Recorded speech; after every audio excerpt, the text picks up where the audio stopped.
City podcast. We've got a full house in today. There's Neil and Tom Sutton, the pair of them, Mark and Ian. We're coming into this live podcast recorded at 9 o'clock on Sunday morning. So we've had a chance to reflect on yesterday's Severnside derby, which was an abysmal performance, a poor result, 3 defeats on the spin now. It finished City 0, Cardiff City 1. I was awake at 4:30 this morning and I couldn't get back to sleep because I was just thinking what to say about it, and not only the game, but just the whole thing in general at the moment. And it's depressing. I've come home from 2 home games and I watched the Sheffield Wednesday game online and just thoroughly depressed, totally and utterly depressed. And there's far more important things in life to be depressed about than Bristol City. But when you've been going 57 years, as it will be for me this month, it does become a big part of your life. And I just feel totally demoralised by the whole thing, as I'm sure a lot of people do. I come to each of you. We go into the game, and then obviously there's not going to be too much on the game today. It's going to be more about the repercussions and what have you, or the balance of the season. Big game coming up on Tuesday. But I just want literally from each of you 30 seconds on your immediate thoughts as you walked away from Ashton Gate. I'll start with you first, Tom. Really poor again. There was no improvement through the last 3 games.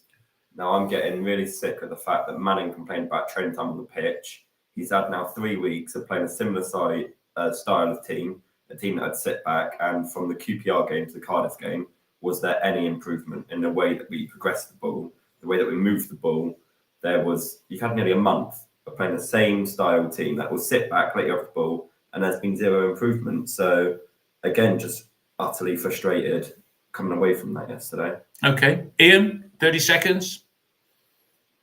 Incredibly disappointed. Terrible. It wasn't as bad a performance as Sheffield Wednesday, but that's a low bar. It was probably better than the QPR game. But what I was struck with is, over the 3 games, is our inability to perform in the final third. We had enough of the ball. We had enough possession. We had enough crosses. We won our duels yesterday. But the end product, the quality element in the final third, is absent. And that's the thing that what you say he has to work on. Yeah, he's had a couple of weeks on the training ground. I won't get too exercised about that because he's probably only been working with 2/3 of the squad. But I still say, sorry? No, go on. I still say that a lot of this is down to the players. I mean, we were okay yesterday up until we dominated the game up until the final third. We defend well enough. All right. So that's the thing for me. He needs to go back to basics. And if you're saying to me, can he improve this squad beyond all measure? The answer is no. And you're going to get more of this before the end of the season. So if it's that bad and it's affecting your mental health, my advice would be don't go. And perhaps the board will fire him. Well, they fans might. are calling for it. Yeah. Mark, I don't think they will, but fans are calling for it. So yeah, let's fire him. Okay, Mark, your thoughts. This is exactly what I said at the end of the podcast last week, that we're going to get more games like Sheffield Wednesday because City just cannot break down teams that defend in depth. There were 3 lines of defenders yesterday, and we lack confidence in that final third. When we did have opportunities and got through their press, the next ball was poor, and the players failed to show any quality or inspiration to take on players. I think I count Mehmeti and maybe Roberts once or twice taking players on, going down the side. We didn't get behind them. We had a couple of shots that troubled the keeper, and that was it. That's the problem. And we got the same problem that we've had since we came back into the Championship. The most home wins we've had in a season is 11, and we've been stuck on 8 in the rest of those seasons, or 7. So it's the same problem. Can't create in the centre of the pitch, and the players aren't able to do that. They just lack the means to be able to deliver anything.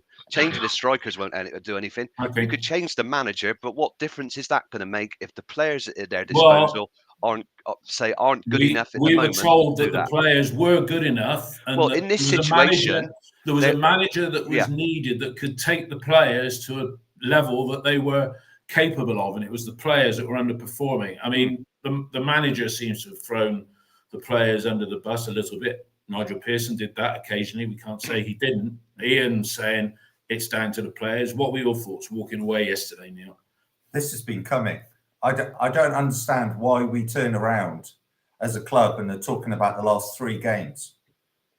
Since Boxing Day, we are 23rd in form in the division. Only Rotherham are worse than us in the division. We're talking about the last 11 games, 1-2, drawn 3, lost 6. Only 9 goals scored in those 11 games, 13 conceded. People have been sleepwalking because of the cup games. Our league form since that Watford game away has been exceedingly poor. The games, anybody who's gone to these games has seen it. And now what we're seeing on the pitch is the players turning on each other. Yesterday was a good example. A lot of bickering, a lot of finger pointing, a lot of errors. The moment Cardiff scored, Cardiff celebrated because they knew we weren't going to get back into the game. And you looked at the body language and the demeanour of the players, and they knew we weren't going to get back into the game. Thomas and I went up to Sheffield Wednesday and stood on the Leppings Lane end last weekend. I saw no improvement yesterday. I'm sorry, we're talking about a low bar with Cardiff. Cardiff set out. They knew they were just going to hit us at set pieces. They've got 16 goals from set pieces. They knew as soon as we had corners, they would do us. And that was their first corner. Yeah. They knew they were going to do it. And in fact, O'Dowd, when he came on in true O'Dowd fashion, had a free header to make it 2-0 about 5 minutes afterwards. We're talking about a manager here who did not, we conceded in the 66th minute. We had 30 minutes to effect a change. He didn't do anything. We didn't change the formation. Did he swap Mehmeti over with Sykes? Did he do anything different? No, he didn't. And then what he did is, like in the 82nd minute, did a triple sub. Brilliant. What do you do for the other 16 minutes? Just watch and expect things to actually change? No, that's right. I mean, let's look at the lineup. I mean, I raised an eyebrow earlier, and I'm going to come to each of you about the lineup when you said 2/3 of the squad missing, and it's all about injuries as well. And let's look at the injured list, right? These are the injured players: Tanner, James, Bell, Naismith, Atkinson, Benarous, and Twine. Everybody in agreement with that? Yeah. I haven't left anybody out, right? I think there was 7 out. It's 7, that's right, 7 out. For me, right, you can't include Benarous on that because he hasn't played for 2 years. Atkinson hasn't played for a year, and Naismith has got a less than 50% availability rate overall. If fit, Twine plays, no question, right?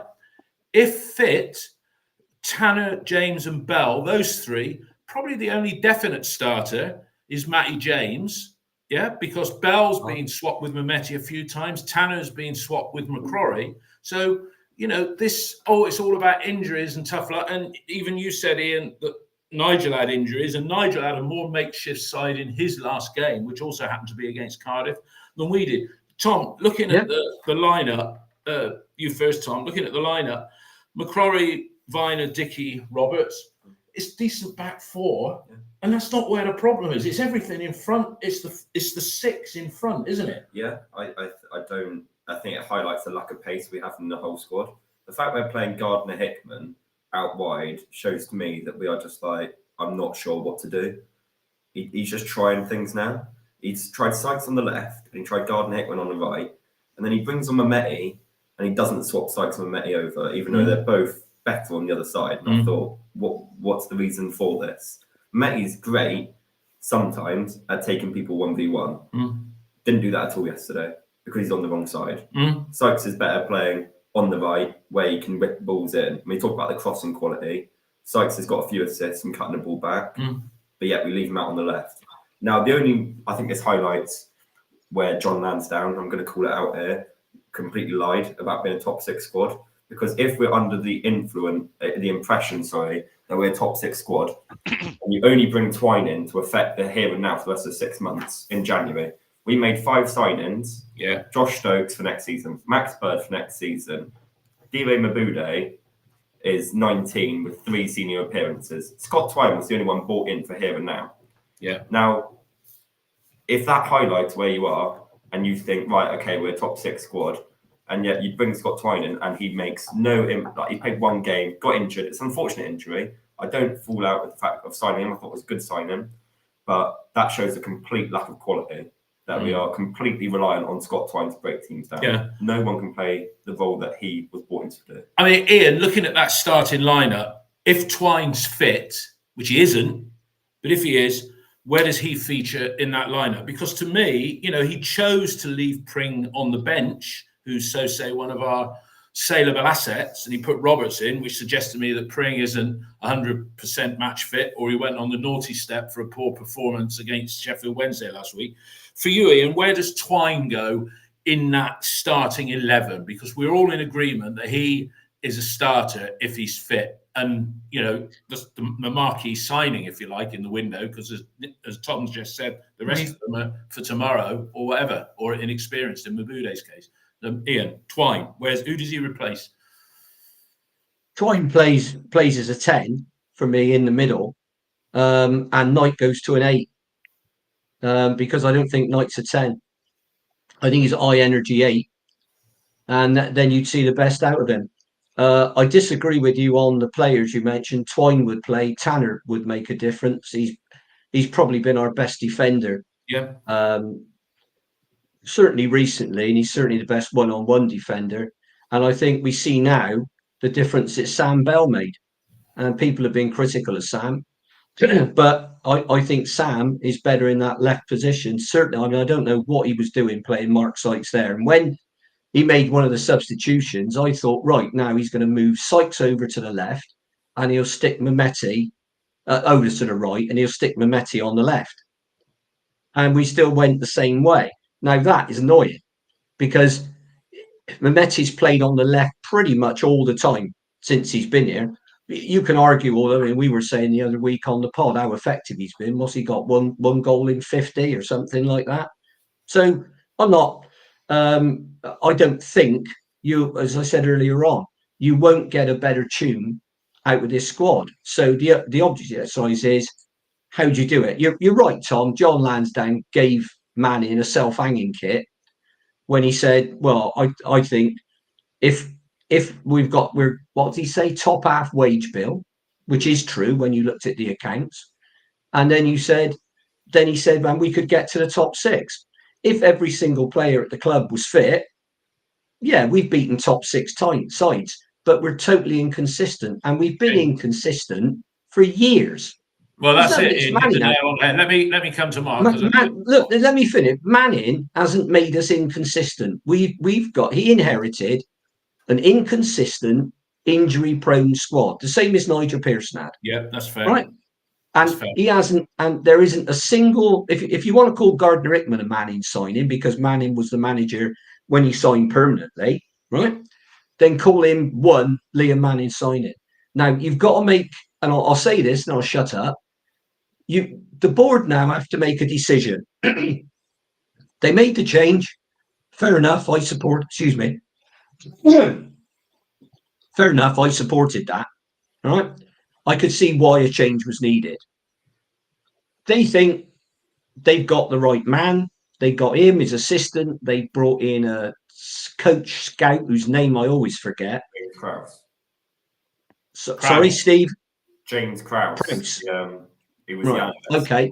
So they brought the 3 of them in. They paid compensation for all of them because they were all at Oxford. And on top of that, they've signed them on 3.5-year deals. So they make a decision and they say, right, this bloke's not doing it. We got it all wrong. Get him out. And another manager comes in, and you're then banking on that manager getting a tune out of a squad consistently that Pearson couldn't, and we're now saying Manning couldn't. Now this thing about, let me just tackle another thing, Dave, and I will Ian, honestly, let me just move on because I want to get into the game. You can't say you can't say with Liam Manning. Well, I've heard people saying he's out of his depth. Right now, on the 13th of February, we beat Southampton. All right, Ian. He must have been out of his depth then as well. And he won the game previously against West Ham. Let me stop you because when people say he's out of his depth now, he's not out of his depth. I admit he must be struggling because of the way the side's playing. He must be pulling his hair out. Well, there's something not right. Okay, let's move on. Yeah, I think it's too hard to say he's out of his depth. I want to talk about the game. Okay. All right, Mark. The lineup. We talked about the City lineup. Cardiff, mid-table. I doubt it was coming back. Fan was on the bench. Nothing sort of side. I thought they were, pardon my language, piss poor Cardiff, and that's what made the first half even more annoying because they were doing as many misplaced passes as us, weren't they? But all they wanted to do was contain. I mean, they got 39 goals, and Perry Ng scored the winner. He's their top scorer with 6. So they moved us down to, I think, the fifth worst scoring team in the division, and we're still the crazy thing is we're still the joint 4th best defence in the division, which is a ridiculous conundrum, isn't it, to have? Yeah, but nothing special. Played with 3 lines of defence, sat in, pressed us when needed, and just disrupted, created a couple of chances through bowlers' movement off the wing, but did nothing really. Only came out of their shell with 10 minutes to go at the end of the first half. Because teams know how to beat City. It's just to sit behind the ball and wait for us to mess up. But yeah, nothing special. Mid-table team. All they want to do was sit in, contain, disrupt, get and nick it in our half. That was it. Yeah, and it was a very, very boring first half, apart from a flurry of corners where Sykes had a shot that Horvath saved in the centre, a couple of shouts around ball that weren't, but nothing really. And we messed up a couple of times on the counter attack and failure to move the ball when we did have it in good positions. Yeah, it was just poor, same as QPR, poor again. Well, you summed up the first half. You summed up the first half there, Mark, because it really. I tweeted at half time. There was a flurry of corners, and there was that snapshot that Sykes managed to get away, which was saved by Horvath, who I'm guessing is an American. Which is why how did you know that he was American? Because they were chanting USA in the all the time. Those morons that went storming the Capitol building a couple of years ago. Neil, I mean, the team, the first half, less said about it. No, not less said about it, the better. But this squad depleted by injuries and, this perpetual, as Ian's quite rightly said, it's not just Liam, it's Nigel Pearson. And he paid for his job with it, yeah? And let me just say this about Nigel Pearson. This is what I was thinking in bed about 5 o'clock this morning.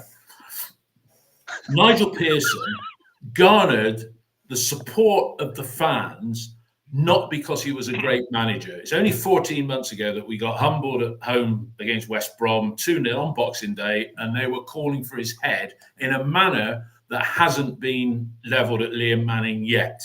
After Christmas, Pearson came back and by accident hit on a formation that made for a good end of season. And we started this season in reasonably good spirits, save the fact that Scott went, right?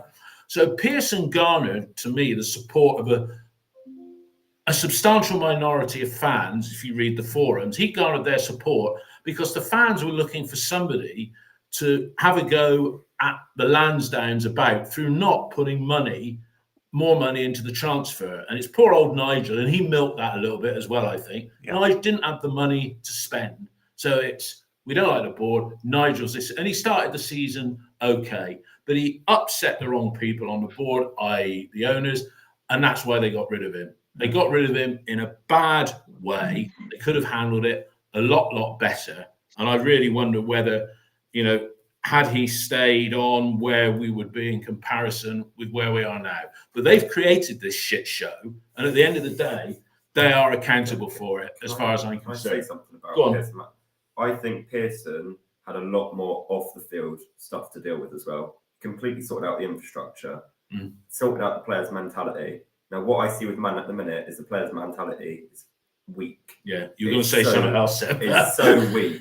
We concede, and it looks like we've lost. No matter what minute it is. As soon as we conceded at Sheffield Wednesday, players' heads went. When we conceded at QPR, players' head went. And Sykes and Williams yesterday, the whole game at each other. Now, Williams, after the game with Sheffield Wednesday, spent 5 minutes berating the ref. There's like this inherent frustration that they're starting to take out on each other or on other factors, but not look intrinsically and say, look, I look at the pitch there, and there's no leaders, there's no one stepping up. Rob Dickie looks a shell of himself at the minute. You know, he was a real presence, and over the last 3 games, when it's gone a little bit sour, he's not stepping up and going, look, when he talks about the only one that's doing it is in the Robbins TV studio in Naismith. Yeah. And he's the only one in the whole squad at the minute that looks like he's got it. And this is the issue. When we lose, now I don't disagree with Vyman going, but you have to replace him with a similar type of character in the squad. Now, I think the only characters in the squad that are capable of leading are Andy King and Cal Naismith, potentially Ross McCrory, but he's only just joined. Now, when they're not playing at their best, or Cal Naismith is not on the pitch and Andy King comes off, the 11 on the pitch, someone needs to step up. And there's been none of that over the last 3 games. When times get tough, the senior players must step up. There has to be some group cohesion. Remember under Pearson, I'm sorry to go back to that time, but when I remember we went 2-0 down once, and they got in a huddle in the pitch on the 20th minute, and they went, this is not good enough. And they stuck at it. Now, I'm not saying we get in a huddle during the game, but I'm saying there must be some talk. If there's a stoppage in play, like when Ete got injured, their striker, you all go over and you say, this is not good enough. Now, for the next 15 minutes, we're going to go in, we're going to be aggressive, we're going to be on the front foot. Not been on the front foot at all in the last 3 games. No. There has to be some It's dead. No, aggression it's dead. to your play. There's no passion. You have to take the game to them. We are going through the motions for 3 straight games now. Yeah. Completely. Well said, Tom. Excellent. He's got good genes, good DNA. He's got good. He takes after you. Yeah. Look, first half is best forgotten. You tweeted me at half time. I think you said I put you still awake or something like that. But this is mind numbing, and the players, as Tom's just said, the players don't seem to be able to get on it at all. And you get periods in games where it can be a bit like that. But this is 3 sets of 90 minutes where it's been lethargic in the main, hasn't it? On the back of, as Ian said, Southampton. How can we go from putting in a performance that, I described as wow, to this? The players are there to give that performance. You have to ask yourself why they were able to. First off, I'm not having the Middlesbrough game because second half we were poor. Well, we watched it together and they were pissed poor. He changed it at half time. For the worse. For the worse. Yeah. Okay. First half at Middlesbrough and the Southampton game. That demonstrates you've got the players there. You've got the ability with inside the team. And yet, what we're seeing at the moment is with Pearson, and it was the right time for Pearson to go. Yeah. I'm not going to go loving with Pearson. He'd obviously fallen out. The club saw, that we weren't going to come to an agreement. Relationship are breaking down. Fine. No problem with that. But what we're seeing at the moment with Manning is a coach. We're seeing a coach who is, in his mind, coaching them, giving them all the tools in order to actually do it, and cannot get a result out of them, cannot get a performance out of them. Well, it's all about process. And that's when he's standing there in these conferences afterwards, these interviews afterwards, and he's just got a look of, I can't understand it. But a little bit like Sean O'Driscoll, wasn't it? Because he was like somebody played out this week that Sean O'Driscoll interview, which was Max O'Leary's debut, where he said, no, didn't want to do. Remember that famous interview? Yeah. And he was a good coach, Sean O'Driscoll. And I was going to tweet yesterday, he needs help. Now, Lee Johnson's ego was so big that he would never have help. And it's interesting, if you go back, let's go back bloody 30 years, right? When they got rid of Dennis Smith, they made a triumvirate of Mark Hazelwood, Gary Shelton, and Russell Osman. Now, this is pre-Lansdowne, but then it just shows what's endemic with Bristol City. They decided to give the job to Russell Osman. First thing he did, Shelton and Hazelwood out the club. Threats. Yeah. You look at when Lee Johnson got promoted as manager, more credentials as a manager than Liam Manning's ever had. And I'll talk about Manning and this myth of what a great manager he was at MK Dons and Oxford. When Lee Johnson came on board, yes, he inherited the guy who's now, what was it, the number 2? Anyway, John Pemberton. What was that, Mark? John Pemberton. Pembo was there, but Pembo had been working for that one game when we arrested the decline and beat Middlesbrough 2-1. Pembo had been assisted 1-0. by you're right, 1-0. Pembo had been assisted by Wade Elliott. What did Wade Elliott have? Right? Experience, right? John Ward, who was in his 40s and an experienced manager when he was at City in 97, 98, was that promotion year, 98, 99, he said to Scott Davidson, I need help. Right? You've got to be big enough sometimes to put your hands up. And he wanted to bring in Ray Harford, who sadly passed away within the last 12 months. No, Scott went in and brought in Benny Lennartson, and what a disaster that was. So I think Manning, and this is the thing, not sack him. He's not out of his depth. He's a coach. We need a director. Oh, sorry, we got one. Brian, maybe. I don't know. We need he needs help. At the moment, in my opinion, Hogg and Manning remind me of the Cowley brothers. Yeah. They remind me the two of them have always been together. The two of them intrinsically work together. And sometimes you need that coach on the sideline, independent, whether it's Jason Ewell, Curtis Fleming, whatever, who turns around to them and says, look, we need to do things differently here. We need to approach it. The in-game management, David, is appalling. It is appalling, I'm afraid. The inability to make any positive change during a game. That's what struck me. That's where my worries are, because we've got the players. I have to say, Curtis Fleming and Jason Ewell weren't all that either, because with Pearson not on the training ground for most of the last 2 months he was at the club, when we only did win 2 games out of 7, right? They weren't exactly tearing up trees in terms of bringing about an improvement. So, and this is the same group of players primarily, because as Thomas said, Twine is the only one that would have been bought in to actually change it. Otherwise, we're going with the same group of players that Pearson. But is it indicative of the board that they've subliminally written the season off by saying, right, Max Bird, we're signing you for next season, and Stokes and Murphy for next season. And actually, this is maybe, I actually said this to Brian Tinian at the Senior Reds when he did that speech a few weeks ago. It's not in Scott Twine's interest. It's not in the club's interest for Scott Twine to come in and score 8 goals during his loan period, because if he does, we certainly aren't going to get him for the money that's being mooted at the moment. As it is at the moment, we're paying half his wages, probably, don't know. But there we go. Let's get back into the action. And Ian, the goal, we know Cardiff are dead ball specialists. Could it have been defended better? I mean, he's a bloody fullback, but he's their top scorer with 6, and it was a well-struck goal, wasn't it? It was, it was a great set piece, great delivery, great header, everything we didn't do.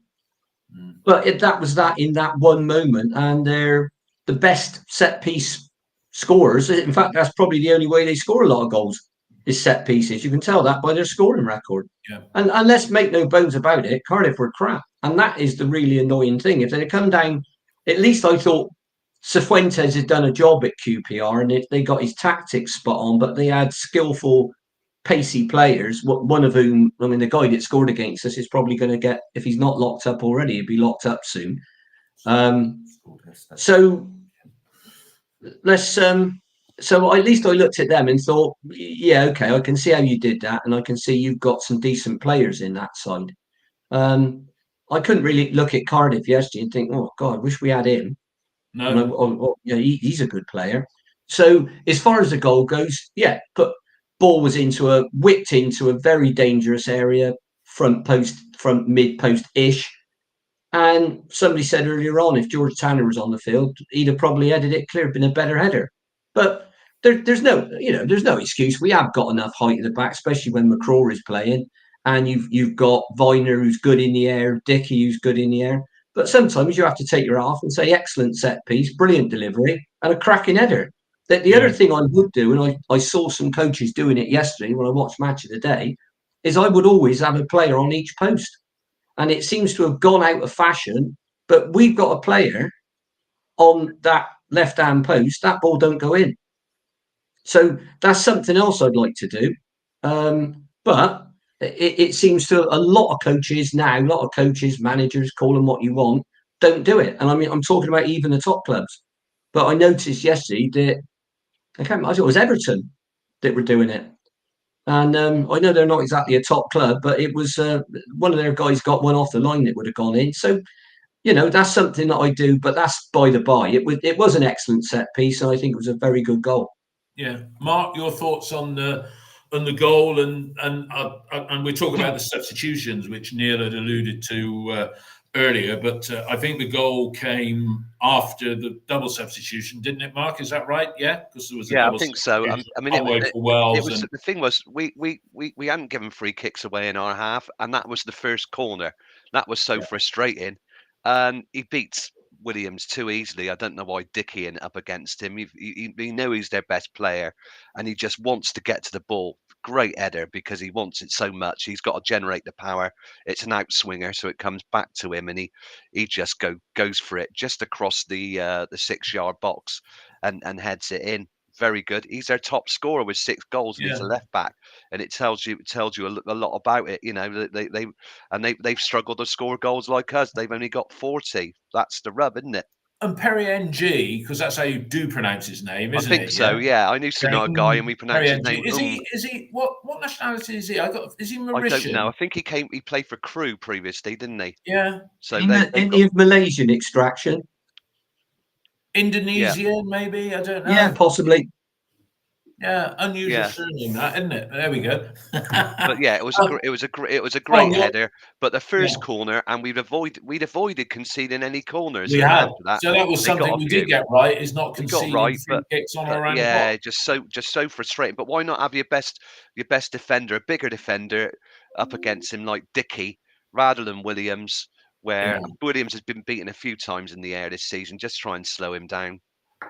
When you play, Tom, you play as a defender. Ian said about having players on the posts. Mark's just said about having Dickey marking the man who, even though he's not a big lad, is their dead ball specialist. He did rise high, but then so did Jason Knight the other week for the goal at Sheffield Wednesday, and he's not the tallest player on the pitch. But how would you set us up for a free kick, knowing that Cardiff were good in that dead ball situation? You don't have, Ian, I get your point with 2 people on the post, but you look at it the other way, and then you're taking 2 people out defending your pen spot. So then they get the run on you, which is why they usually crowd the box a lot more, because when people have the run on you, that is when they can generate power and things like that in a header. I didn't understand why Dickey and Viner were both at the back post. I think you want one ideally defending that front post area, preferably Viner, because I don't think it's as good in the air as Dickey. And I think Dickey should be on the penalty spot. The matchup with Williams and NG, I didn't understand. I thought, why would you not have at least one of your central defenders, Mark and NG, who was their threat beforehand? We knew it wasn't a surprise that NG scored from a corner. We can't have gone, I didn't see that coming, because he's done it. He did it 5 times already. He did it against us away as well. Yes, he did. So, you know, where has been I know Pat Manning goes on about how much he does on set pieces, but it was great ball, great header, but the setup I think was slightly wrong. This is the same guy that set our defence up at Fulham when we got whacked 6-2 up there, where we had Hando Masengo marking Mitrovic from corners. It's just it is a bizarre setup, and there'll be reasons for it that we there'll be reasons that we don't know as to why that decision would be made, because it's a conscious decision to have Dickey and Vine at the back post, but maybe they thought they were going to do something different, whatever. The issue that I have at the minute, we're talking about Cardiff's corners. We only score from set pieces at the minute. In the last 3 games, we've scored 1 goal, and that was from a corner. And from beforehand, how many goals have we got from either the second phase of set pieces, throw-ins, free kicks? Dickey's header that was saved from a Gardner-Hickman free kick. So we're only creating from set pieces where we can get into the box, because from open play, we are dismal. Mm. We are dismal at creating anything from open play at the minute. And that's been a thing for the last 5 or 6 games. So we say the other team, they can only score from set pieces. But we need to look at ourselves as well. Because I think Cardiff were in a similar mindset, as were Millwall. Not Millwall, sorry, as were QPR, as were Sheff Wednesday. I think they look at it and they go, at the minute, the only chance they're getting is either the first contact on corners or set pieces, or from the second phase, nearly look like what Sykes had, where it's scrambling around. If you nullify that, we are not scoring at the minute. And that is where the real... So the game yesterday was won and lost on set pieces. Yeah, no, and just the one. Neil, the manager, Liam, was disappointed with the fact that what led to the corner, it was the phase of play before that with a throw-in or what have you. I mean, I haven't bothered to sit down and watch the replay, but he was more concerned about what led to the corner than not defending the corner. And we've just said about defending, setting up wrong, which is in contradiction with the actual fact that we have got the 4th best defence in the league. Yeah, and the manager was praising Pat Mountain, who is the goalkeeping coach, but who also happens to set us up for set pieces. As Ian rightly pointed out, he's the one consistent over the years. Yes, he was that man who set us up when they put Masengo on Mitrovic in that 6-2 defeat. So, you know, that was the first corner we conceded, and Manning's annoyed because we conceded the corner, not so much because he didn't mark the player properly. We didn't learn that, David, did we? Because then O'Dowda came on and he missed a free header from about 5 yards out shortly afterwards. It should have been 2-0 for them as well. So we can look, Cardiff, Ian's entirely right. Cardiff, it was a good goal, well taken. We knew what their strengths are, and we didn't defend against their strengths. But for me, with Manning, he's trying to implement mid-season with somebody else's players a style that he wants to play. He's not working on the basis of looking at the players, looking at their skill sets, looking at their strengths, looking at their weaknesses, and thinking, let's adapt the way we play to our strengths. He is... My way or the highway. This is the way I want to play. The players need to get on board with the way that I want to play. And that leads into frustration, confusion on the pitch, and it leads into our inability, as people are saying, in the final third, because it's not natural for a lot of the players. You can tell it's not natural for a lot of the players. You can tell they're trying to take on board what he is saying, but then his reaction post-game is, well, I can't understand it. On a training pitch, it works really well, and my ideas are great, and all the rest of it. Well, I'm sorry, but it's not translating on the pitch. Like we were saying, over the 10 games, we're not talking about the last 3 games in my mindset. We're talking about since Boxing Day, where we are 23rd on form in a division. Only Rotherham are worse than us over the last 10 games. This is not last 3 games problem. The cup games, we only won 1 cup game. People are going on scored about 1 goal. We Two goals. Two goals. We, you know, really, the West Ham game at home. All right, they had 6. At most 6. They had Kudus, Antonio, Bowen, Paqueta, Fornals, Alvarez, all missing, and then Ben Rama decides to go and get himself sent off for kicking out. So. Yeah, I'm not. Masking. I think the cup run. We were before the cup run. We were struggling, and after the cup run, we've been struggling. Now the players against Southampton, fantastic game, hold a hand up, but consistently they haven't been able to do it. They haven't been able to do it. So what does he do as a manager? Does he turn around and actually sit down with them and think, okay, I need to take a back seat here in terms of what I want? Let's look about what's achievable, not the way I want us to play. Well, he's because we're sleepwalking. And this is not sleepwalking into a situation. Well, we talk about the balance of the season. He's, as you say, he's trying to instill a way of playing, and you know, he's obviously flattered to leave Oxford and come to Bristol City, and he should have said, actually, guys, look, I'd love to come, but I play a standard of football, and this squad isn't up to delivering the way you want me to play, and then. The board, the owners should have been transparent with the fans and say, we're building for next season, and we brought this guy in. Now I thought it was on the forum, but it's on Twitter. Can I say one thing before we move on? And it's 10 seconds. Edwards at Millwall tried to do exactly the same And they've been as what Manning did. Gone. They came in, he had the first game, 1-4-0, brilliant. Then he tried to change the way Millwall played, and it went completely wrong. And then he came to us, and that win against us on a day, he just got back to drawing. He was drawing loads of games, and then they won against us on New Year's Day in the 90-odd minute with that thing. And thereafter, he didn't win another game. And there are parallels here. He's gone in. Yeah. I've got all these ideas. I'll try and change the way we play mid-season. Right. And they made the decision when they dropped down. There was an interesting piece. I thought it was on the forum, but it was probably on Twitter. And it was talking about Pep Guardiola and his processes. He used the term processes. And getting the best out of Haaland, which is the balls to run onto, which he scored all 5 goals apparently. Somebody correct me if I'm wrong. All 5 of his goals against Luton was when he ran onto the ball.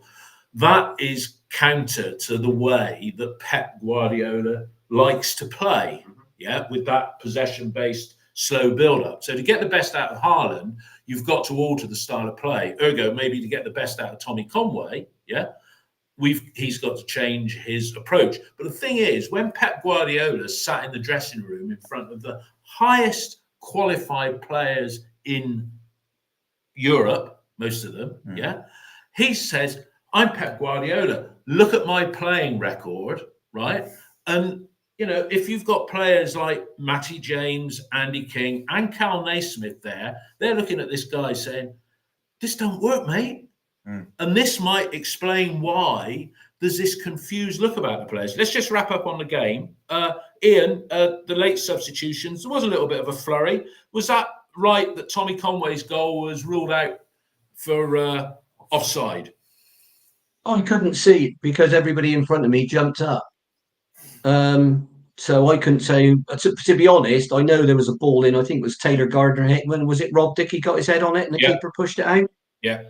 I don't. I mean, you can't tell from where we're sat whether he was onside, offside, or level, whatever. So you just got to depend on the officials there. There's no VAR, so I guess he was offside. Great save. Good save by Horvath. Great save by Horvath, wasn't it? From Dickey. Yeah, it was a good save. And once again, it's one of those things where you have to say, well, yeah, great save. I mean, Max has made a lot of great saves over the season to keep us in games. So I don't see any change there. Ian, talking about Max, he didn't have any chance with the goal. But Dave, you're quoting a lot of stuff about Matty James and Cal Naismith. Look at Manning, and they think this and they think that. How do you know? I don't know. I'm just giving an opinion, Ian. You're just saying it. Listen, I can give an opinion just like you. Yeah, but that's an opinion. That's a conspiracy theory. It's coming out with this is going to happen, and that's going to happen, and the other's going to happen. It's not a fact. It's what you think. It's not. Well, it's not a fact. I can think what the fuck I like here, for goodness sake. Give yourself a heart attack. Right? You're saying what they think. I wouldn't even begin to say what Matty James or Cal Naismith thinks. I mean, Naismith seems pretty confident. All the players seem pretty confident about Manning, but they were saying about Pearson because they always are. Did you hear Naismith on Robin's TV versus Sheffield Wednesday? And he was pretty scathing. It was almost like, hey, you're not on the party message here. Mark, sorry, you have a word. Look, he was scathing of the players. I think, and I am a conspiracy theorist, and climate change, everything like that, But there we go, Mark. This is getting like a few good men. You, Jack Nicholson. You want to know the truth? You can't handle the truth. Yeah, and apologies for swearing. Let's calm down a little bit, please. Yeah. I'm not. Yeah, make sure it's decaf. Sorry about the language, everyone. I think it certainly provokes quite interesting debate, isn't it? Yeah. Anyway, what were you going to say, David? I was just going to ask you a question, Mark, because you sit there quite patiently all the way through. I mean, did you think it was offside from where you saw it? And I think it was a good header. Great header by Dickey. Bit near the centre of the goal. We can't help that. The keeper makes a decent save now. looking at it a couple of times, all the actions at the near post, and Cardiff come out with the offside trap. Now, if Conway had just held his run a little bit better, I think he scores there, because at the back post he's free. If he just holds his run, there's no defender near him, he scores. That may be unfortunate. Maybe I'm tilting at windmills here, but I think that's the only thing that could change. I will wait, because I've had to wait patiently. I will say one other thing that we've stopped doing well in the last few weeks, and the games are different against Middlesbrough and Southampton. But what we did very well, and we've done very well in a few games, is press, stop teams playing out from the back. We've been more aggressive in the central third of the pitch over the halfway line, and we win balls back. That creates chances for the forwards. We stopped doing that effectively. You can see where the press is coming, because the play moves from one side of the pitch to the other, and the players sort of form in. I think Dave Febbs he'll probably talk about this far more articulately than me, but I don't know if anybody agree. We stopped doing that well, and that stopped creating chances. We did it brilliantly against Middlesbrough. We did it very well against Southampton. Different games, because under Manning, I think that's now 10 games where we've had more possession than the opposing team, and we haven't won. I think that's 4 draws and 6 defeats. And that's the problem. But we've stopped executing the press very well and creating those chances. Perhaps it needs a midfield player to be more aggressive. I don't know. But that's one thing we're lacking. Could I say, with regards to that, Mark, the possession thing, are we counting just playing the ball along the back 4 as possession, are we? Most touches. Well, right? I think it's where teams, yeah, I mean, that's going to get the possession stats up. That doesn't mean a lot. But all I can tell you is what's from statistics where we've had more possession. And I think Piercy mentioned it in the Evening Post. That's a damning statistic. It just demonstrates we can't beat teams who give us the ball. Teams know how to beat Bristol City. Just stick men behind the ball. How long's it been? Seasons. How long's it been like that, Mark? Years. Yeah, years. I can remember games when Brian Tinian was playing when it happened. And he was a creative player. Yeah, seriously. That's the sort of player. Yeah. That is the sort of player that we need. All right, look, let's. I think we've done the game today. Are we all feeling a bit better now, everybody? Well, a little bit. Neil, what did you think of the referee yesterday? Sam Allison. Yeah. The person I took to the game thought he was crap, and I said, "I think the referee's having a good game," and he said, "I think he's crap." I think the only thing I can remember him actually, because it was a nothing game with nothing much happened. So I think the only when he stopped the game for their injury, for their number 9 went down, and he was just holding his ankle, and we were on the attack, and he stopped the game, and you're like, "It's not a head injury." Well, it's not a head injury. Not unless his head's on his knee. No, it's crazy, and it happens a lot. It's not on. It happens a lot now. What is going on? No opinion. No, I don't think so. No, Jim. I think a view of the ref yesterday. Sam Allison. Yeah, I think he's quite a good championship ref. He looked like that. I think the only thing I thought, what's he doing here? Yeah. Is when he stopped it, because there's no need specific rules to not stop the game. Correct. If he's in play. Correct. It's bizarre, but and I haven't seen I've seen the header numerous times. Ian or Mark, I don't know if you saw it, but the Liverpool goal yesterday, there was a hoo-ha over the game being stopped in the build-up to that, and that it was given to Liverpool. Anybody see that? I just heard that 2 Liverpool players collided, and it was given back to the Liverpool goalkeeper when it should have been given to. They should have given the ball back to Forest. So they're really upset by that. Forest have taken an interesting stance. They've employed Mark Clattenburg, the ex-referee, as an advisor. So I think he tried to approach the referees after the game. They didn't let him in, but they took the unusual step of putting him in front of the cameras.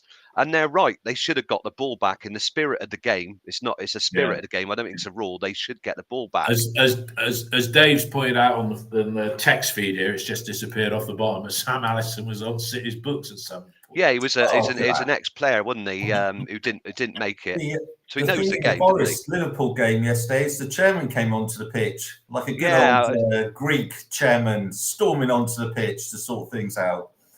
Bless him. Yeah, that happened when I think Scott did that when we played Sunderland. They got a last-minute penalty, didn't they? In about February 1999, and I mean, it was, wasn't season tickets prices come out next week. There's a great time for that, isn't it? Yeah. And I have to say, for the X game in a row, when the game starts, I've noticed dotted red seats around in the south stand, which is mainly season ticket holders. Because yesterday, who thinks there was 24,000 people in the ground yesterday?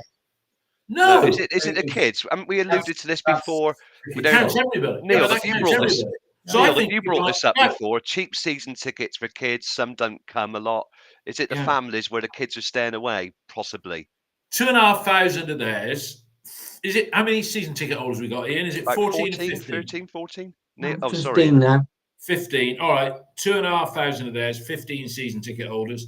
Still 7,500 pay on the day, which seems quite a decent number. I mean, if we carry on like this till the end of the season, it's not exactly going to enhance sales, is it? Well, I think our average attendance has got to be the highest since the First Division days. It is. It's got to be the highest since 1980. Well, I talked to my cousin. 80, isn't it? My cousin, who's a fan of Preston, they are challenging for the playoffs just off the pace. They're getting about 17,000. They for the whole game yesterday. I think they had a sellout and he couldn't get a ticket. But that is really out of the ordinary. We're getting great crowds. Must be averaging 23,000, and we've only had 7 wins. It's very poor return, but it's been like that for years. Like I said, it's nothing out of the ordinary. The most wins in the championships. We've built an audience, haven't we? Oh God, yeah. We've built an audience. Yeah, we're just not giving them anything to shout about. Yeah. All right. One thing, moving away from the game, we signed the statement. Neil, I'll ask you this, or I'll ask each of you. The arms fair that's at Ashton Gate, increased security going into the ground yesterday. Do they know what happened over at West? Well, I read about it and you told me about it. Yeah. Can you just tell us? Go on, Neil. What was that? Well, the Free Palestine people found out, obviously through where I work, the Free Palestine people found out over at Aztec West. And even though the Aztec West place, it's owned by the Israelis that builds drone compartments and bomb components, even though they had special forces guarding it, ex-special forces, people that they've hired, they broke in there and then they occupied it, and then they caused what, in some of my colleagues' estimation, is the worst criminal damage that has ever been witnessed. And they barricaded themselves in there, and to the extent that the police officers had to come in with full PSU kits to actually get in there, to actually get them out. And last month, they were 2 years on, they were convicted of burglary and criminal damage at Bristol Crown Court.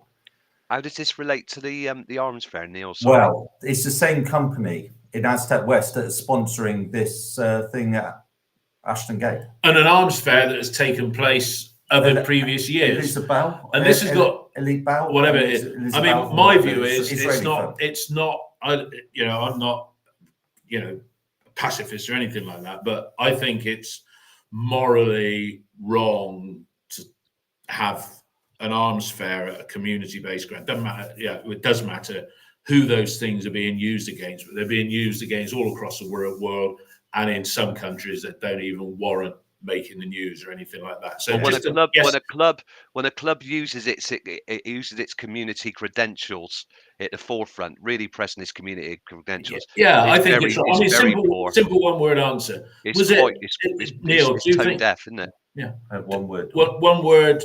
Okay. Good. Arms fair. Good or bad decision to hold it? Bad. Ian, good or bad? Bad. Yeah, Bad. Mark? Tone deaf. Yeah, I think we're totally in agreement that it just doesn't create the right impression and what have you. We got 11 games to go. I'm going to shout them out. Ipswich away, Swansea home, West Brom away, Leicester home, Plymouth away, Sunderland away, Blackburn home, Huddersfield home, Norwich away, Rotherham home, Stoke away. That's a quarter of the season, right? Realistically, we probably need 6 points to get to 50. Right. No, we do need 6 points to get to 50. Yeah, we do. We need 6 points. Yeah. You mean 50 as again, a watermark? Yeah. One word answers. Yeah, because then we'll start saying, well, where do the rest of the points come from? 50 going to be enough this year, Neil? No. Ian, 50 enough this year? No. There we go. All right. So we need another 10, 8 points. Three wins. We need I think 9. Okay. 3. I mean, wins. a good thing, David, is our goal difference gives us an extra point effectively. Of course. Yeah. There you go. So we're not going to go down, are we, Neil? Yes or You're no? asking for reassurance. I'll tell you what.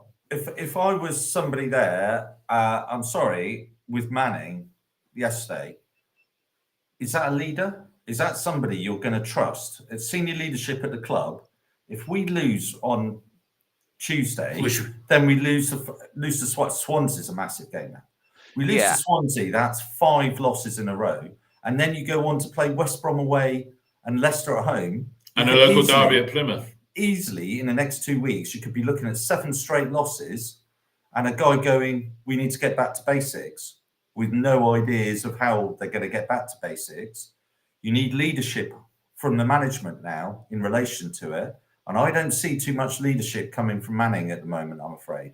I don't get this sense of, with Pearson, there were times where we didn't play well. But I had trust in him that actually we wouldn't go more than 2 or 3 games losses. And I don't think we did. I don't think under Pearson we went more than 2 or 3 games at a time losing. And interestingly, Neil, I've just looked at his record over the 2. When he joined it in the second half of the 2020-2021 season, it took him 15 home games to win a home game over those 2 seasons. So look, that's one thing in agreement. That's one thing in agreement with Pearson. As I said earlier in this episode, Pearson, he did lots of things, as Tom just said, behind the scenes. He he was instrumental in rectifying the wrongs of the Johnson, Ashton era, right? And he wasn't all of that, but he had a track record. And as we banged on here about, his better days are behind him, he hasn't done anything since he left Leicester, blah, blah, blah. But he was supported in the transfer market to a point. We did sign lots of players. Ian, if you think the squad isn't good enough, right? Mm-hmm. If the squad isn't good enough, whose fault is that? If the squad isn't good enough to play in the Championship, is that your question? Yeah, that's a question. Well, you have to look at who signed the players. And the final sign-off on all the players is the head coach or the manager, has been in perpetuity. So if, for example, Liam Manning says, well, we know he wants a 10 and he wants a mobile big striker, proper number 9 in the summer. We know that because Brian Tinian told us at the Senior Reds dinner, right? That's what we're going for, those 2 players in the main. If then the recruitment team, which is led by Brian Tinian, they turn up and say, right, we got these 5 players. Who do you want? And do you just want 1 or do you want 2? Because by then we'll know if Tom is staying or going, whether Naki's going to be about, whether Harry Cornett's going to be about. As I've said on the podcast previously, I think all 3 could well be gone, but for different reasons. So Liam Manning can then say, right, number 1, don't like him. Number 2, no. Number 3, yeah, I'll have him. If you can't get 3, get 4, but I'm not interested in the ones you've listed 1, 2, and 5. So it's his final decision, in the same way it was Nigel's. And as Brian Tinian said at the Senior Reds dinner, when somebody said about who signs the players, and he said, could you imagine going to Nigel Pearson and imposing your will on him and saying, I'm bringing in these 2 players and you'll have them? Can you imagine that? Now, at the start of the season, Nigel Pearson, for example, was asked if he wanted another centre-back. And he said, no, I got 2 players for every position. So my left centre-backs, I got Cal Naismith and Rob Atkinson. My right centre backs, I got Rob Dickey and Zach Viner. I know George Tanner can come in and play there at a push. So can Cam Pring play left centre back. So I've got enough. I've got plenty. Because he was relying on the information he was given that those players were coming back. So Rob Atkinson didn't get back early. And when he did get back, he strained his hamstring. And then we got him back towards playing again, and he's torn it away from the bone. Cal Naismith went to a fitness and conditioning camp in Austria and came back injured, as did Ross McCrory. So Pearson also said, well, McCrory can play centre-back as well. So no, I don't need another centre-back. What do I need another centre-back? Look at all these players I got. I got 2 for every position and a little bit more. Now, how it's turned out is we ain't. Now, we're talking about, I agree with you about Rob Dickey, doesn't possibly look as much himself, as dominant as it has been. And footballers' confidence, we know, is 5 minutes long. But God forbid, Viner or Dickey get injured. On top of the others. So, no, I mean, we know Cal's back in training. He's trained fully for the last 2 weeks. So, I don't think it's down to whoever signed the players, and you go through that. Ian's hesitating there because he's probably read the comment of Henry. If you're still listening, Henry, that Dave has lost the plot. Ian should host the podcast. So there you go. So look, that's it. That's my last. No, Dave, I was distracted by something, but no, my view. If you say who's responsible for the squad, there's 2 things. One is the budget that people have got. So we know if Liam Manning looks around and says, "Go and get me Kevin De Bruyne," then that ain't gonna happen. But it's the budget is the first thing, and then you work within the budget. But no manager at the club has had to. And I'm going back, Lee Johnson, Gary Johnson, has had to take a player that is not of his choosing. So he's had nobody imposed on him. And like Tinian said at the dinner, you ain't going to impose anything on Nigel Pearson. Ask a question. Could I ask a question of you, Ian, then? With regards to the January window. Yeah. We took the eye off the ball, didn't we? Really? We pushed a lot of the signings that were going to make an impact to the summer, and I completely agree. You and I have had conversations on social media. I completely get that the only way we got the Stokes and the Bird deals done was by getting them in and loaning them back. No issue with that. We brought in Murphy, who has come with injury issues. Then we've had Scott Twine. That is unfortunate. What's happened to Twine, can't do it. But Tinian's gone on, your senior Reds, and then on Radio Bristol, and said what we need is a number 9, and we haven't been able to find the number 9 that we want to get, but came out with a description of it that is so not Tommy Conway in a million years. But anyway, he's come out with that description. We could have got a lone player in matching that description, couldn't we? Are we saying that as a recruitment team, Sheffield Wednesday, we could not have got in that type of player on loan? Because quite frankly, that's a pathetic statement, isn't it? When you look at Ugbo at Sheffield Wednesday, who they bought in on loan, who is having a positive thing for them. Yeah, the recruitment team, of which Brian Tinian, his head, he would be the head of that loan. And he went on to Radio Bristol and he described the window as magnificent, a magnificent window. And I think what we're seeing now is it's not a magnificent window. So ultimately, if you're saying to me, could we have done with the number 9 as I described? Yeah. I mean, we needed. He says Manning. Well, no, Manning says we tried as hard as we could. We did everything to get one. That's Manning saying it, not Tinian. So one would assume that he was happy with the efforts. Now, the deals around Bird and Stokes and Murphy has been brought in. He's doing a full pre-season. Bearing in mind that when he came to us, the Irish League finished in November. Now, what they don't want to happen with Adam Murphy, and he's set up to play an under-21. I mean, Eamon Benarous should be playing an under-21 game against Charlton next week, hopefully. He's He's set up along similar lines. But what we don't want is another George Tanner situation where we signed George. He was a player that we were going to develop. This was under Nigel. He was going to be developed. I remember Nigel saying he's one for the future. What then transpired is we had a lot of injuries. He got pushed into first team action, tore his hamstring, had an operation, repaired it. Then he got back in training. Then he came back, and lo and behold, he tore his hamstring. So what they're trying to avoid with Murphy, as I understand it, and it makes perfect sense to me because of the standard he's come from, is the same thing happening. And let Tom. If that avoids it, then fine. But I take your point. I mean, I've been banging on about getting a big centre forward for about the last, 3 years. And by the way, Nigel Pearson, when asked, said that he didn't want one. So the managers get what they get, but you've got to prioritise, and there's not limitless amounts of money. But I thought the transfer window, on balance, we've got what we wanted. I think if Twine had stayed fit, he'd have made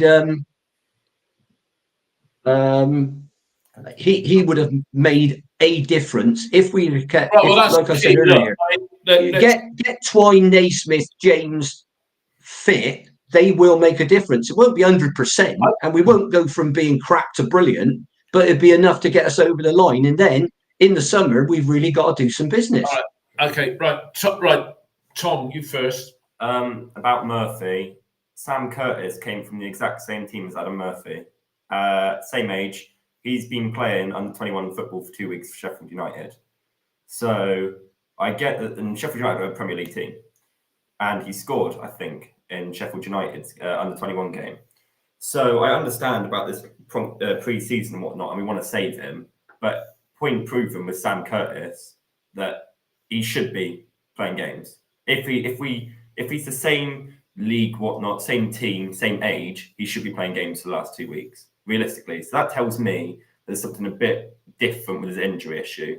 Because obviously, I think we went in for him for summer and went a big compensation fee, but he's had injury issues for a long time now. Now, if we're signing an injury-prone player at 18, that doesn't exactly bode well for the future. Looking at our injury record, I don't think you can use the word injury prone. I mean, is Murphy injury prone? Murphy had serious injuries at St. Pat's during his teenage years. Yeah, he was out a lot last season with injury and this season. Was he unfit when we signed him? Yeah. I think we were aware of injuries. I don't think he was actually injured when we signed him, but I think later more has come to life about, yes, he is currently injured at the minute, but that tells us that there's something inherently, you're signing an injured player at 18. Now, with January, it was, for me, an arrogant window from the club, more than anything. That's the way I regard it. If we've signed one player for the here and now, did we seriously believe this squad pre-January was good enough to push on? And we've only brought Twine in because Mabude realistically was not going to make a massive impact. He's 19. He's younger than Sam Bell. He had played 3 senior games.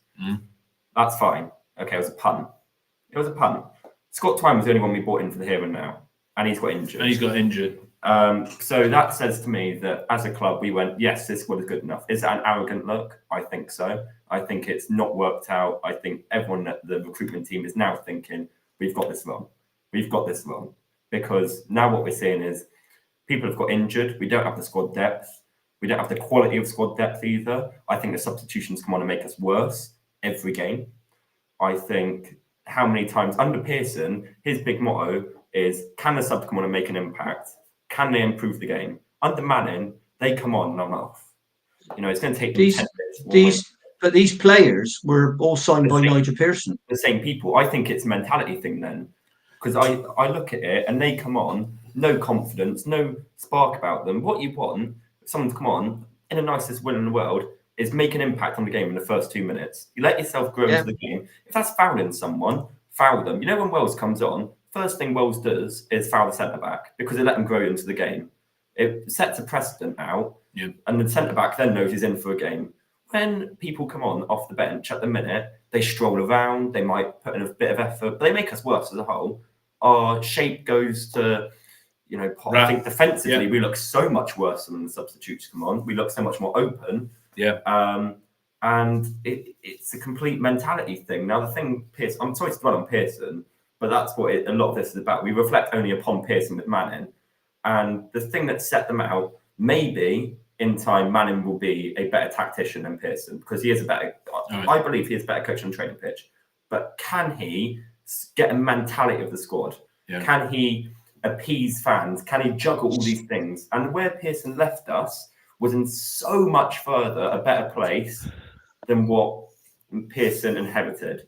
So Manning had a complete better. Well, it was better than when he came in, So Manning had a platform. Same squad though. And Pearson always said he wasn't on the coach. So Pearson was probably in indirect way, and obviously exacerbated by the fact that he had the health issue. He was very much the role that Steve Coppell had, which contributed to the success. You need to get to Mark. At Reading, Mark. When I say at Reading, Steve Coppell was only allegedly, he wasn't here long enough to make a view, but Steve Coppell only turned up on a match day, and all the training Steve Coppell, when he was at Reading, their success was done by Wally Downs, and Nicky Hammond was doing all the player signings. Mark, you waited patiently there in the background, and apologies for that. Your thoughts on what we've just been talking about? Forget Nigel Pearson. I mean, Brian Tinney and the recruitment team look incredibly foolish after the January transfer window, because the fans don't care. Josh Stokes, they never thought Josh Stokes and Adam Murphy would make a difference anyway. The Max Bird thing was unfortunate because we wanted to get him in the summer.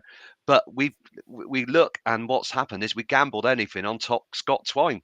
There's no other way about it.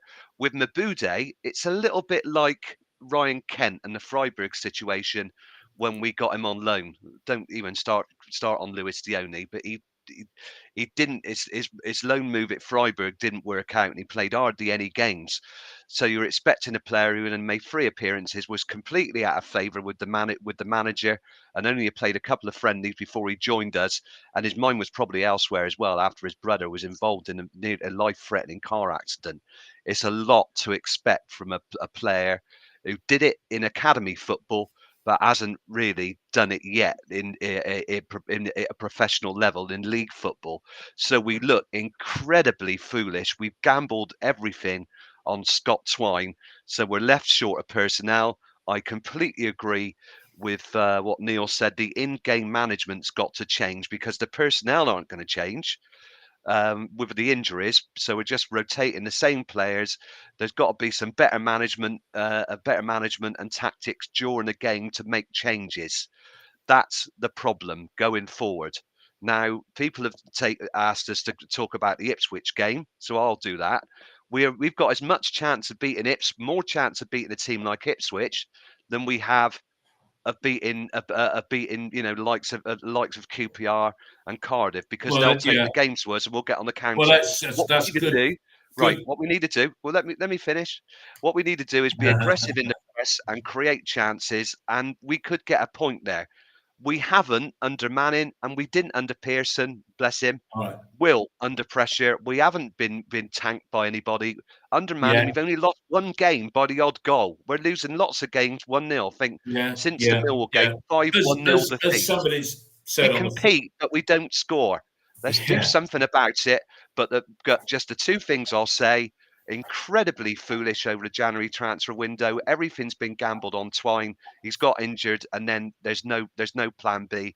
There's no follow up, and we're left looking awful. And the in-game management with Neil, sort that out. Otherwise, Liam, you're creating pressure, really bringing pressure on yourself. No fan. And I'll say this, there might be the odd on OTIB, on social media. No fan wants City to fail, regardless of who the manager is, be it Sean O'Driscoll or Liam Manning or Nigel Pearson.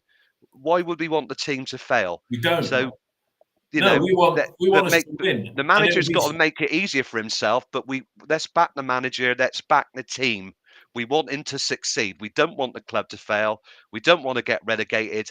Let's get those 10, 11 points we need and move on to the next season. And then that'll determine whether Manning stays or goes the first few games. It's what's happened under other managers. Interesting point. Let's do that. I've said my piece. Yeah, no, you've waited patiently for that, Mark, and very admirable that you say that. Look, the key thing is we all want the club to do well. I don't know. I'm worried because I can see us now. We're going to struggle to get last season's points total. We're probably. I think the only team that have I think there's only one team that has slid down from a top half position to the bottom, and that was Hull City when they got relegated about 3 or 4 seasons ago. And what happened to transform their fortunes is they sold Grzycki, a Polish winger who was great, sold into West Brom, and and Jared Bowen to West Ham. Completely lost it after that, and they got relegated. But I haven't seen any other teams that have at that level. It's pretty unheard of for teams to. Well, we would have to be absolutely rank to suffer relegation. But we've got to sort out the goal scoring. If you don't score goals, you don't win games. That's it's not like we're missing chances. We're not creating chances. Yeah, I'm not creating enough. We're not feeding. Tommy, you got a quick one from you, Tom. Sorry, I was just going to finish on Scott Twine. Yeah, and that was a short-term loan, which again is completely arrogant for me.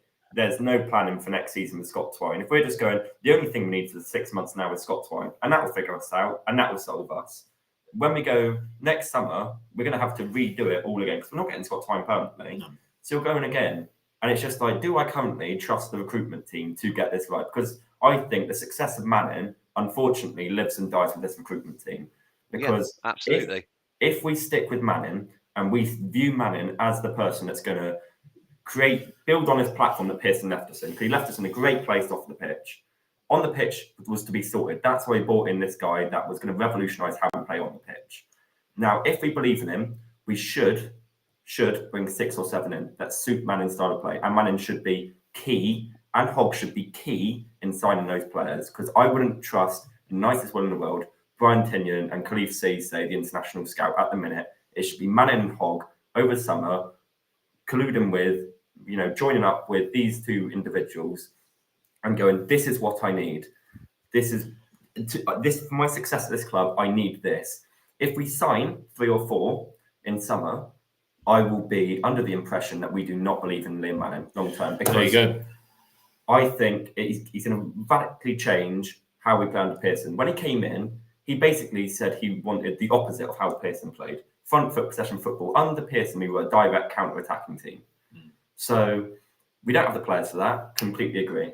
I think we all are in agreement that we do not have the players at the minute to play possession football and to break teams down. Next season, if we bring in the players that can play that, I go, fair enough, we've supported Manning. We believe in Manning. If we bring 3 or 4 in, 3 or 4 is not going to change the core of the team and the principles. So the underlying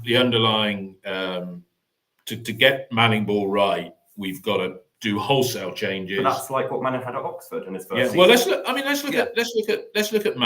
at Manning's managerial record. Yeah, because we're coming up against Ipswich Town on Tuesday night, and everybody says you're comparing Kieran McKenna with Liam Manning. Yeah, bright young things, bright young coaches. Kieran McKenna's pedigree. He was assistant manager at Man United for about 2 seasons, 3 assistant manager of the first team, having run the under 18. They do have quite a few. They have quite a few assistants. All right, but you look at Liam Manning, vice presidents in a firm. Liam Manning, don't have to be a great manager, a great player to be a great manager. But Liam Manning dabbled at West Ham and Man City, part of the City group and what have you. He went to MK Dons, and his first season there, he did a fantastically good job, right?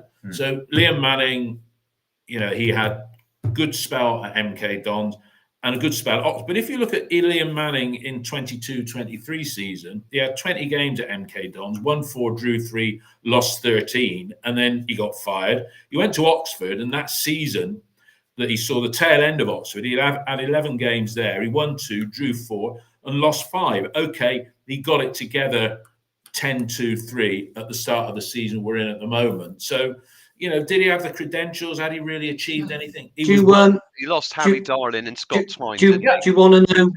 Do you want to know what happened at MK Dons? Like he sold 2 of his best players. That's right. He sold 2 of his. He didn't sell them.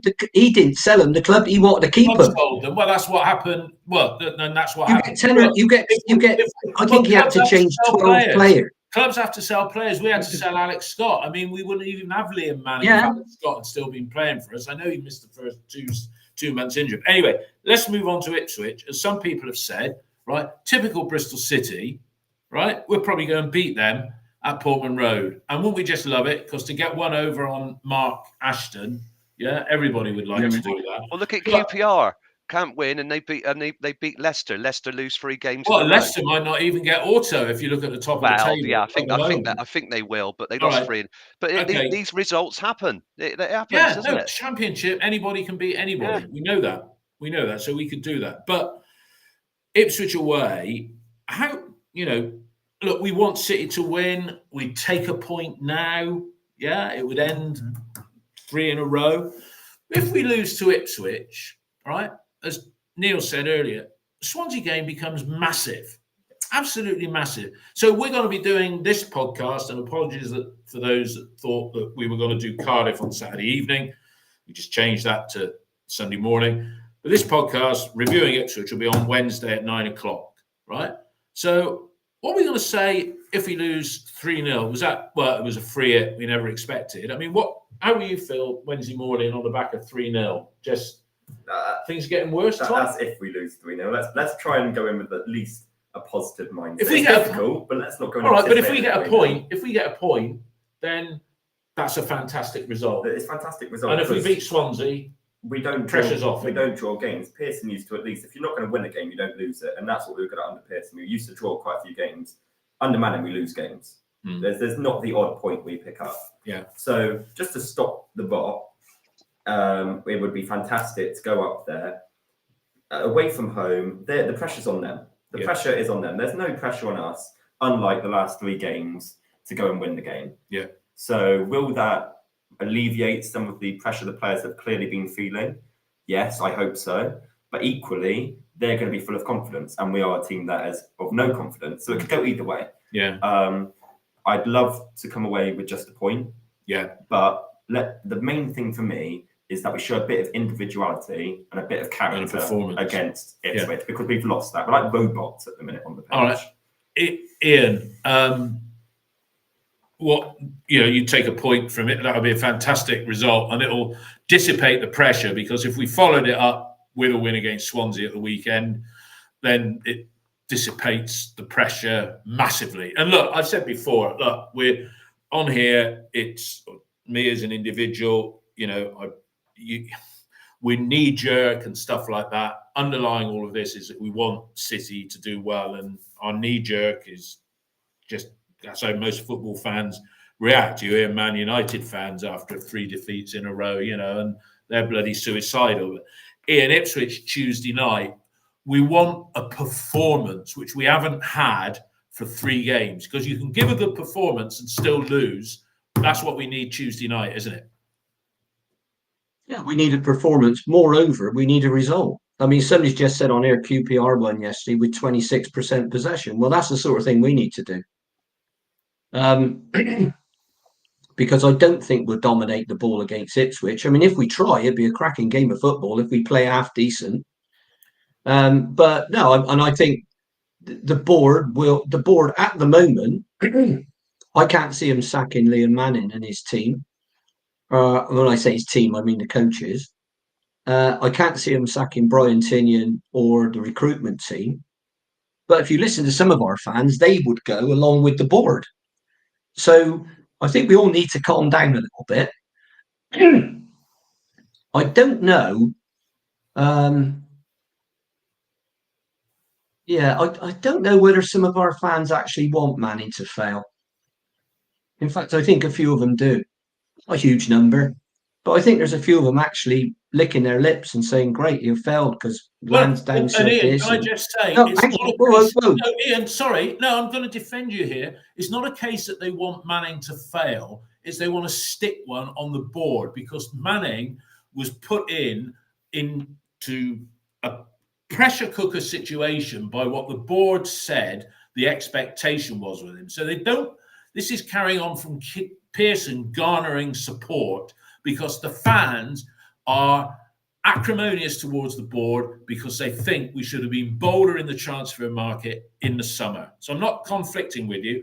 Well, I'm just in saying, you're January, right. I'd Some people say. do want him to fail because it's to the board. We told Yeah. you so. Yeah, I agree And with that. Mark's Yeah, nodding but his head I there. agree. I completely let's agree say with that. Yeah. let's say the board. Oh, all right. So they've got a decision to make. Put yourself in their shoes. What would you do? Everybody, just give an opinion. Would you say sack him now? Which what one of your friends, Dave Febb, said last night. He'd bite the bullet, was his exact words, and he'd get rid of Liam Manning now. Now I said I wouldn't, not because I'm a massive fan of Liam Manning, but because I think the timing's wrong.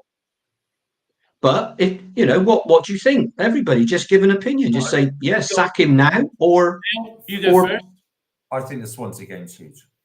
I think we go into Swansea, we don't get a result at home. We control our destiny on the Swansea. We go to Ipswich. That's a difficult game at the best of times, third in the division. We're not in control of that. We're hoping we stay in that game. We're not expecting mass possession. We're hoping to get a result there. The Swansea game at home, they've won their last two, Swansea, after a difficult period. We control that destiny in that game, that Swansea game. We come out of that Swansea game without a result. We lose that game and we lose on Tuesday, then West Brom and Leicester. West Brom and Leicester. Well, we got a week. We got a week off as well. If you look at the teams below us, okay, like I said at the start, last 10 games, the form table, we're 23rd. It's only Rotherham that is worse than us in the last 10 games. We are sleepwalking here into a situation. By next weekend, that Saturday, because we play on the Sunday, don't we? We play on Mother Sunday, don't we? Yeah, 12:30. So by Saturday night, we could easily be 3 points off relegation. Yeah, we could. Okay, easily, because there's a number of teams on 38 points, on 38 points down there at the moment. Yeah. There's a lot of teams on 44 as well. Absolutely, but all of them have got better form than us at the moment, Ian. The only team that hasn't got better form than us is the team that's going down, Rotherham. Okay, all these other teams at the moment, over the last 10 games, I'm not talking about the last 3, I'm talking about the last 10, have got better form than us and are performing better. We went and, it's not like we've gone away to Leeds, away to Leicester and away to Ipswich, like those 3 losses. You wouldn't sack him now. No, I want to wait until after Swansea. But if after Swansea we don't get a result at Swansea, you'd sack him then. That's a crossroads moment for me. Yeah, Swansea is a crossroads moment. Okay, Tom. Similar boat. I think at the minute, I don't think the players believe in what Manning's doing. Okay, I think that's right. I think that needs to change. I think there's a few that are starting to disagree. The thing that separated the teams that are down at the bottom and us is, I think, going back to the word arrogance, naivety maybe, but the way the teams below us, because that's what we're losing to at the minute, we're losing the teams below us, but they play with a certain edge that we don't have, a certain realization that they are fighting to stay in this league. We do not have that about our play at the minute, and we are entering that time where if it goes wrong and we lose at Ipswich and teams below us start winning or picking up a point, we get closer, and it'll come to a point where we're 2 points off relegation and we still don't have that edge of we have to win. Yeah. We have to win because we turn up, we go, right, okay, we're a mid-table team, we're safe. That's the way we're playing at the minute. Yeah. Teams below us are playing with that bite, that edge, that aggression that we completely do not have, and that's why we are getting walked over in these games. Yeah. And well, we're playing a mix of teams, aren't we? Because you would say that Swansea, mid-table like us, they're probably not looking, so they might not play with that passion. Look at the teams that are playing with passion for different reasons. Ipswich going for auto now. Swansea, that's a derby game, though. West Brom going consolidating in the playoffs. Leicester fighting to get auto. Plymouth away, fighting to stay up. Sunderland away, mediocre. Blackburn home, mediocre. Can I just say something? Home, they're going to be fighting. Norwich away, mediocre. Rotherham are done. Stoke away. I mean, that game away at Stoke on the final day of the season. God help us if we have to go there. Can I just say something? Right, Mark, your comment. I think the club will look for 2 things. One if we look under threat of relegation, say 1 or 2 points off the relegation places. And the second thing is if the board think that the manager's lost the confidence of the players.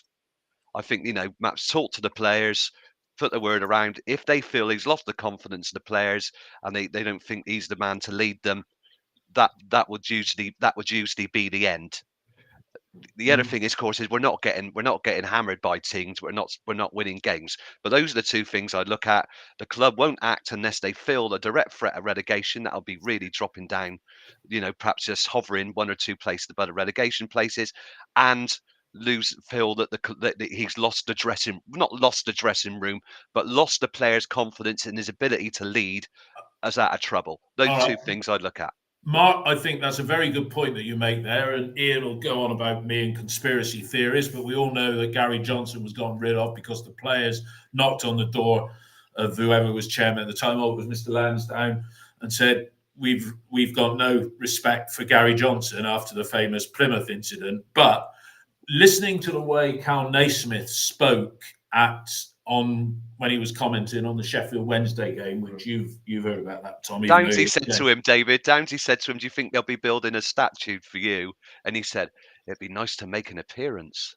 Yeah, but I could see a situation where Naismith and Andy King, maybe even Matty James, will be knocking on a door and they would go above. This is conspiracy theory again. It's a subjective comment. Most of this is Brian Tiggins' head and say, Mr. Chairman, this ain't working. I don't think you're right there. All right. I'm sorry. I agree with Ian there. That is all right. Dave, wouldn't happen of the century. No. All right. We know why the players went to Steve Lansdowne, and that was after that horrendous incident in the dressing room down at Plymouth, where they physically threw Gary Johnson out of the dressing room. Right. So don't liken that. Firstly, you're never going to have to do that with Manning. I'm not saying he isn't going to lose his rag. I think he was pretty annoyed after the Sheffield Wednesday game, as were the fans that travelled up there. I should imagine they were incandescent. So nobody's saying it's great, but what I'm saying is, if you want to fire him, and some of our fans do, right? And I respect their opinion. If that's their view, then good for you. Stick to it. I just think I don't care. To be honest, I've seen so many managers over the years come and go at this football club, and I've seen boards of directors come and go as well. But let's concentrate on the managers. Yeah. All right, Ian. I've seen so many come and go. Yeah. Then I don't care who the manager is. I just want us to win a few games of football. It'd be nice. Would Ian get rid of manager? All right. Well, let me ask you this, Ian. How will you feel on the last day of the season about the future under Manning if we finish 22, 23, 24? If we finish 20th and we've escaped relegation by 3 points, right? Because I think unless we turn it around, that is a highly likely scenario. Do you sort of then support the board and got away with that one? Right, let's believe in Manning? Or do you look at it and you think, Christ, that was a close call. We got to start all over again. What would you do? You've asked us what we would do. What would you do? If he keeps us up, I don't think you've got any alternative but to stay with him, because he's the man you appointed. Now, if he was the right man in October and you're saying, well, he's completely the wrong man in May, then you've made a shitty decision, haven't you?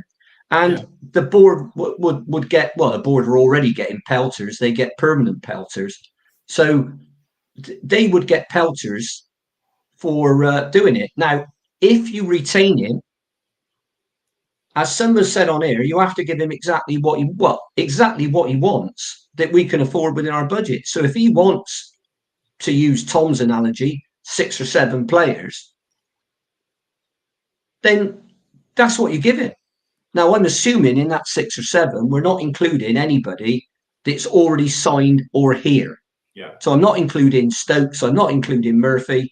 I'm not including Taylor Gardner-Hickman. He wants 6 or 7 on top of that. And we know at the end of the season that we could lose Andy King, Matty James, and Joe Williams. We know that because they're out of contract. So they could get better to contract somewhere else. They might want to change location. We don't know. So I think it's a question, really. I suppose it's an old, tired phrase, but back him or sack him. I mean, what Liam Manning doesn't want is the dreaded vote of confidence from John Lansdowne. Right. And Ian, then after the next two games, do what Neil thinks and then fire him. Yeah. So people on here are saying, yeah, he should be sacked. Then you've got somebody on here now saying, sack Manning, laugh out loud, mad. Yeah. So, right. Ian, if we lose, what will you have? Will you change your view because we've got an international break coming up? Look, God, we don't want it to happen. But if we were to lose 3 on the next 3, right, and they're not easy games, yeah. Swansea is the easiest if there is an easy game in this division, and that would make it 6 in a row. And then you've got a week off to regroup before you play the top of the league. Would you hold a different view if we were to lose the next 3, Ian? Oh, I'd have to see how we lost them. If we got whacked 4-0 in 2 of them, yeah, I might hold a different view. But if we lost the next 3 games 2-1, 0-1, 1-0. My question would be, who can you get? Which might be why the people saying make a change now are correct. Because who are you going to bring in? I mean, you've got people like Warnock. He's gone into Aberdeen. I don't think he's won a game yet, has he? No. So, he's drawn a couple and he's lost the rest. So that's your go-to guy. Sam Allardyce is another one of the old, possibly the old like name. Gary Rowett or something like that. If he'd be interested. Yeah, it's what I call the usual suspect. Ian, you're absolutely right. The usual suspect. Every manager has got a track record of failure somewhere. Any manager with a previous record, 75 out of 80 managers will have had one on their CV that they don't want to talk about, right? So we accept that, the usual suspects. Mark, how will you feel in not it will will put still, interminable pressure on the board if he was to lose the next 3, if we were to get hammered because they think there's season tickets. But it would still be a very brave decision to sack a manager with it would be 8 games to go. Because who do you bring in to sort it out? Yeah, I mean, you'd have to have a trial. We just got to do it. You're just taking a chance. You're just sorry to butt in, but sorry to butt in, Mark. But if you bring a new guy in, is he going to hit the ground running and sort it out? That's what I mean. It's a very brave decision. There's no guarantees in football, but I mean, so they have to look at Liam Manning and possibly have a meeting on Monday morning. I know we got the game on Tuesday. Have a meeting on Monday morning and say, right, they could have spoken over the weekend for all we know, and say, look, we've got a choice to make. We keep the guy and support him in the summer, or we get rid of him. And we pay. Instead of paying 4 ex-employees, we pay 7. Yeah, Tom. Everyone knows Manning was a long-term appointment, but I don't think the board anticipated him doing as poorly as he's done from the mid-season when he came in. I think he was brought in with the view for next season, but I thought the board probably thought we're going to be a mid-table team. The way we went about January and the way that we sort of introduced him, there was a lot of expectation put on Manning from the get-go from John Lansdowne, which was wrongly put in my opinion. But I think there was an acknowledgement that, yes, okay, this guy's here long-term. Signed a 3.5-year deal. That's quite a long deal in football nowadays for a manager. They don't last, 2 years most of the time. 3.5 is a big commitment to a guy.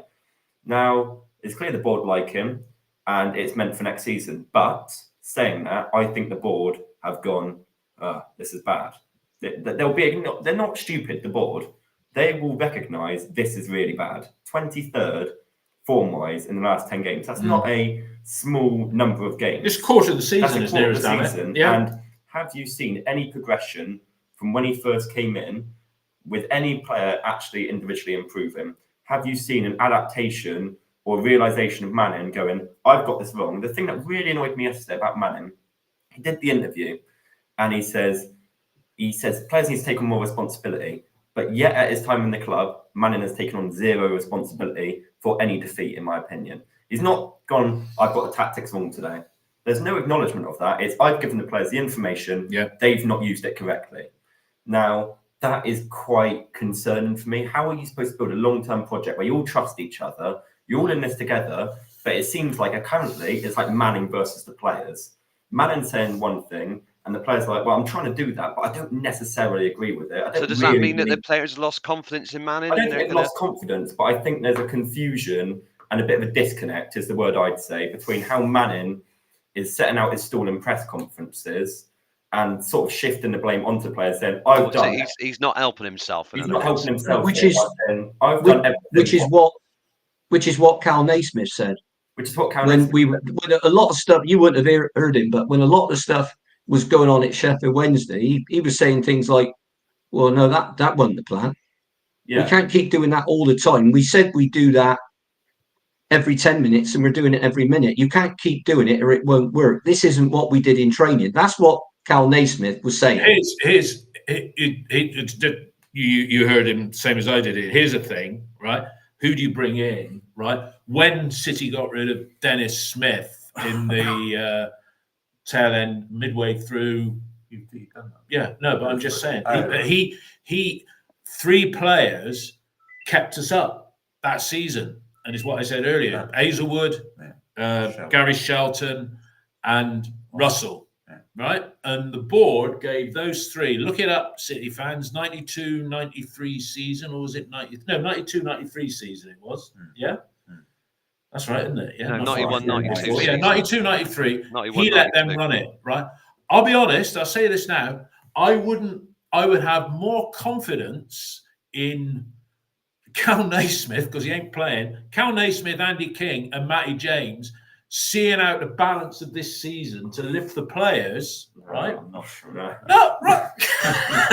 That's not the solution. No, but if you bring in, Neil said about bringing in some, if they can him, right, because the pressure's going to build if we lose the next 3, right? What are the options?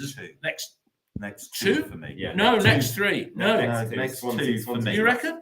Yeah. All right. Well, they're gonna. So it's. Well, if we're here in a week's time, yeah. Well, in fact, it's a Sunday game, so we'll probably do it Sunday tea time. Sunday tea time. We're here Sunday tea time next week on the back of 2 defeats. We are in serious stick or twist territory. If we've lost, do you think if we lost, we seem to we seem to be saying the same. Yeah, we are. There's no improvement in the next 2 games, and we're 3 points off relegation. Albeit there are a load of teams in and around there. Yeah. If there's no improvement the next 2 games, that's when we're at the crossroads. I think Holden got sacked for losing 6 games in a row. That fact, Holden got sacked. Well, Johnson didn't get sacked for losing 8 games in a row, didn't he? So for me, there was an acknowledgement from the board that Holden was the wrong appointment. And I worry, my fear is with Manning, is that the board have invested so much into him that to openly sack him would be a massive, we've really got this wrong. And so how do they save face?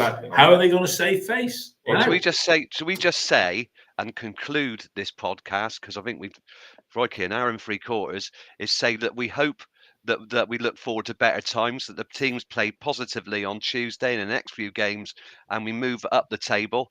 And we start talking positively, then let's wind things up. Very good, Ian. Mark, sorry. Very good. Mark, Ian, sorry, any final? Oh, Christ.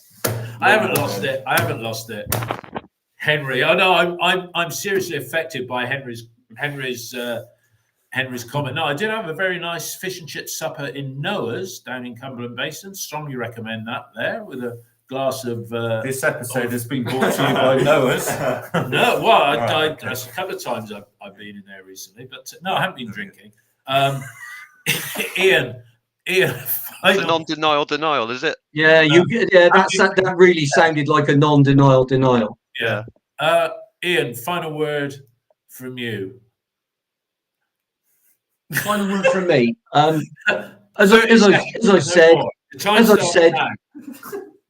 As I said, we've got the board have got a decision to make. They changed the manager.